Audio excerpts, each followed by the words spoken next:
Fue entonces cuando pasó a ser considerada la testigo protegido J70, obtuvo la condición de víctima y recibió 48.000 euros que invirtió posteriormente en construir una casa en Rumanía. J70 se convertía así en una de los testigos fundamentales en la acusación contra Zeugam, ya que su testimonio corroboraba el de su amigo, la testigo C65, que aseguraba haber estado en el quinto vagón del tren de Santa Eugenia. Al ser preguntada por este mismo diario por la tardanza en su declaración, la testigo protegida señalaba que no lo hizo antes porque tenía miedo y que se decidió a declarar para hacer justicia. Durante el juicio del 11M, dos abogados cuestionaron que la testigo J70 tardara 11 meses en declarar que reconocía a Zeugam, momento en el que el juez Javier Gómez Bermúdez interrumpía el interrogatorio en 2 ocasiones y, tras impedir su contestación, obligaba a cambiar de asunto a los letrados. Y la reproducción de lo que sucedió ese día en la sala, en ese juicio del 11M, la encuentran también hoy en este diario, y la verdad es que reproduciendo y leyendo otra vez de nuevo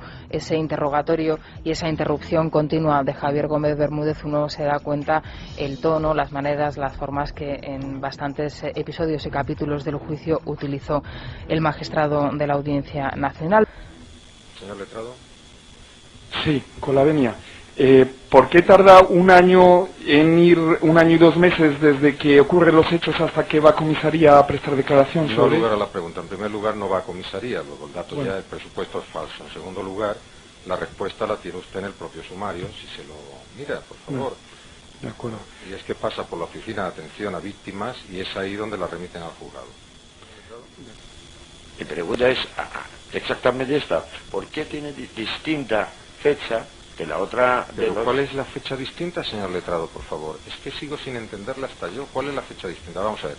Una testigo es llamada por la policía. Eso está en el sumario porque ya ha pasado.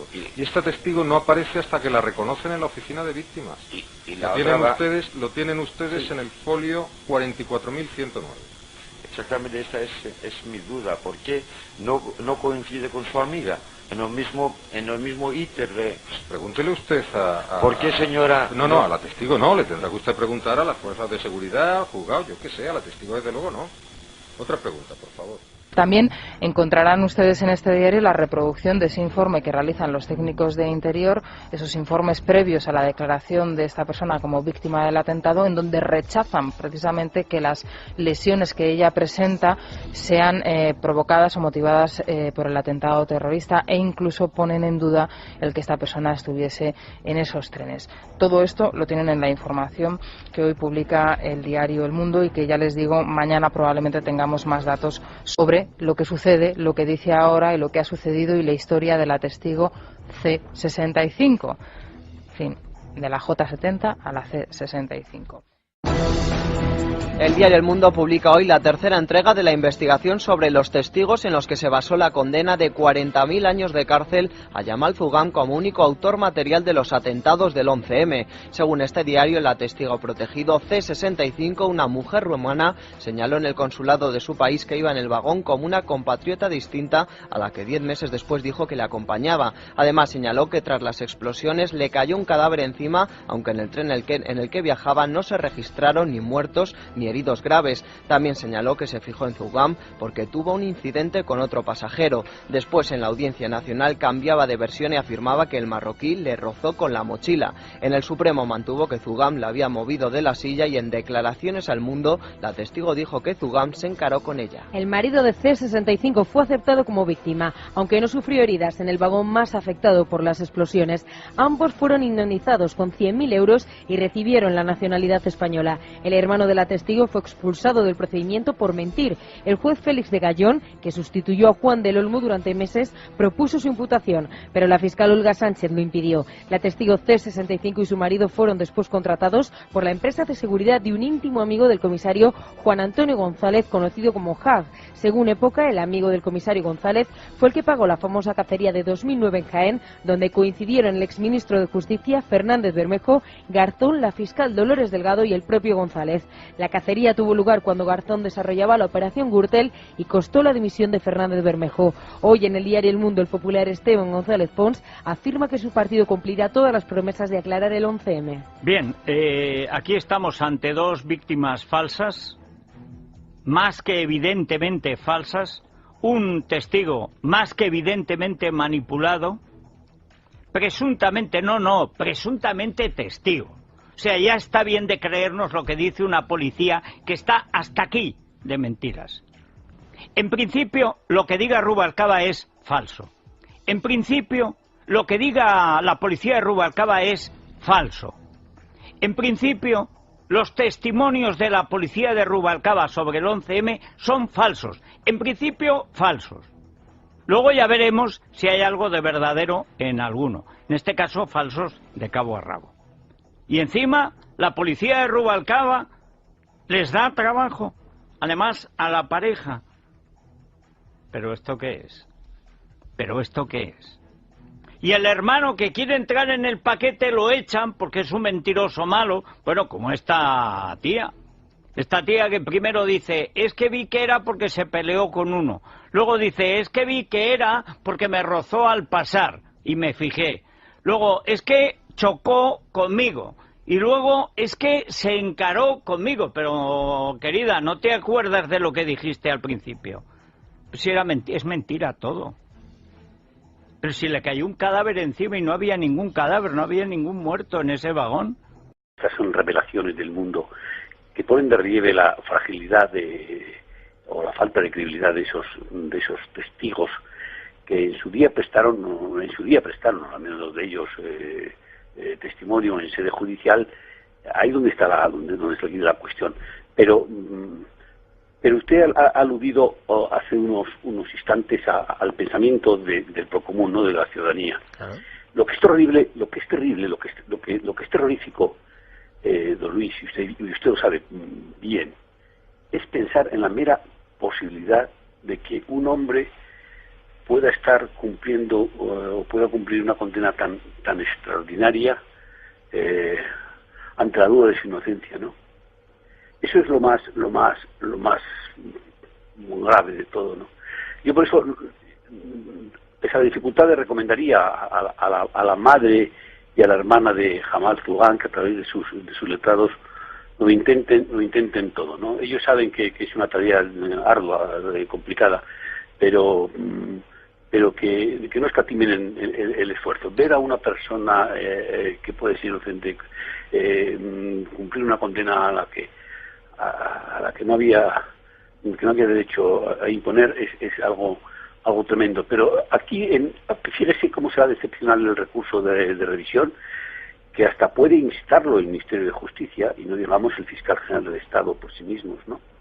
Si ellos encuentran motivos o razones para que así sea, ¿no? Bueno, Yamal Zugam asegura desde la cárcel que se ha cometido una brutal injusticia con su persona. El Mundo publica hoy las primeras imágenes en los últimos 4 años del único condenado como autor material del 11M.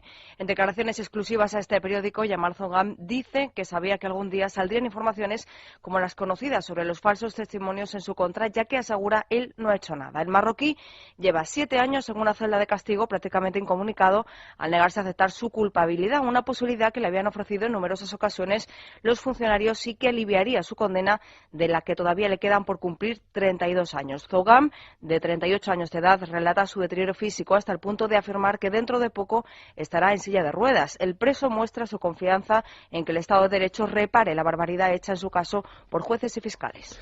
Llega la querella de los abogados de Zugam por falso testimonio contra los testigos que se hacen llamar J70 y C65. De hecho, ambos abogados, Eduardo García Peña y Francisco Andújar, pues califican las novedades que estamos, que llevamos descubriendo muchos años y que en las últimas semanas el mundo pues está, digamos que trasladando poco a poco en sus ediciones. Dicen: estamos ante el error más grave de la historia judicial española. Dice que que van a presentar esa querella. Es una entrevista, hay que dejarlo claro, una entrevista del Mundo a ambos abogados, y dicen que van a presentar una querella contra las 2 testigos por un delito de falso testimonio. Para conseguir la revisión hay que presentar un recurso ante el Supremo, pero tiene que basarse en una sentencia previa por falso testimonio. Entonces, creen que lo publicado es imposible que un juez no admita una querella por falso testimonio a raíz de todas las novedades que hemos conocido. Y bueno, se les pregunta sobre el posible riesgo de prescripción del delito. Dicen que efectivamente que hay riesgo, pero bueno, que prescribiría en marzo del 2012. Por eso la querella la van a presentar a lo más tardar la semana que viene y por lo tanto estará presentada en tiempo y en forma. Dicen sobre su cliente, Zougam, que se le condena prácticamente en exclusiva en virtud de los reconocimientos que hacen esos dos testigos, la C65 y J70, contra los que se querellan, que afirman haberle visto en el tren que explotó en Santa Eugenia. Esa es prácticamente la última prueba, dicen los abogados. Si se pone en entredicho, toda la condena se viene abajo. Dice, recuerdan ese día del juicio en el que, bueno, ayer reproducíamos esos sonidos de Gómez Bermúdez que también podíamos leer en El Mundo, en donde se interrumpían ambos abogados cuando le preguntaban por qué tardaba tanto esa testigo, y dicen que ninguno de los abogados que participaron como defensas en aquel juicio, incluso el que era el abogado de Jamal Zougam, interrogó debidamente a los testigos. En segundo lugar, nos llamó la atención el excesivo celo y protección que hubo por parte del tribunal hacia las dos testigos desde el momento que se subieron al estrado. No solamente no facilitó, sino que impidió que se pudiera hacer un interrogatorio en condiciones. Las dos mintieron, da la sensación que por dinero y para obtener beneficios, dicen los letrados. Y bueno, después habla de la situación de Zougam en la cárcel. Dice pues que entre otras cosas está expectante, espera que un día se sepa la verdad, y en esa verdad él no está metido puesto que no ha participado en nada. Él mantiene esa esperanza, la actitud de una persona que sabe que es inocente y entonces piensa que algún día acabará esta pesadilla, dicen los letrados. También en El Mundo podemos ver un análisis de las condenas basadas en testigos falsos y que en los últimos 10 años han sido revisadas por el Tribunal Supremo, y bueno, también se hace eco de esas declaraciones de Rosa Díez en donde apuesta por esa reapertura del sumario. Es decir, se ha engañado a la policía, se han inventado hechos, se ha cambiado de versiones. Y lo que a mí me hace dudar ya si este hombre que está en la cárcel, 23 horas en un régimen de aislamiento, una saliendo a un patio a pasear, es culpable, porque los datos que tenemos, leyendo el periódico, es que, bueno, aquí poca chicha, ¿eh? Hombre, yo creo que de la lectura de estos 3 días consecutivos lo que se deduce es que no se entendería que no se abriera otra vez el sumario, que no se abriera una investigación, que no lo hiciera la Fiscalía y la Justicia, digamos, de forma autónoma, porque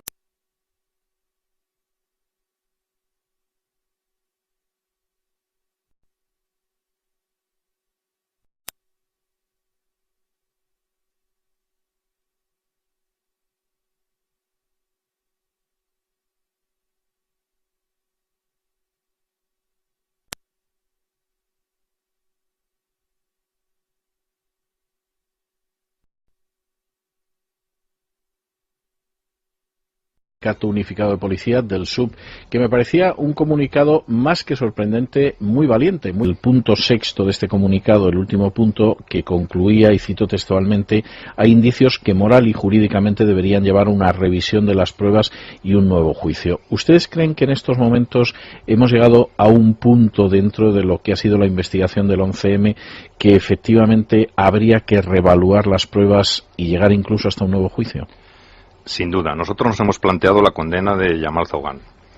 Y en esta condena hemos visto que esta persona es condenada por 3 testigos únicamente, por 3 testigos que van en los trenes y que dicen que le han visto. Las informaciones periodísticas que ha aportado El Mundo, desde luego sin duda muy valiosas, dicen que estos 3 testigos, bueno, pues ha desmontado la coartada de estos 3 testigos y en el caso de alguno de ellos pues ni siquiera estuvo en los trenes.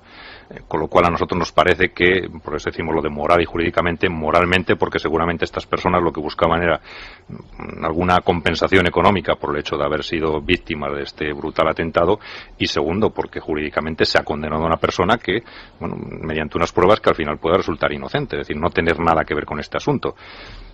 Mire, nosotros hace ya 5 años, y recuerdo que también fuimos portada del Mundo por esta cuestión, dijimos que la Comisión de Investigación del Congreso de los Diputados no debía de haberse cerrado. Se cerraba en falso.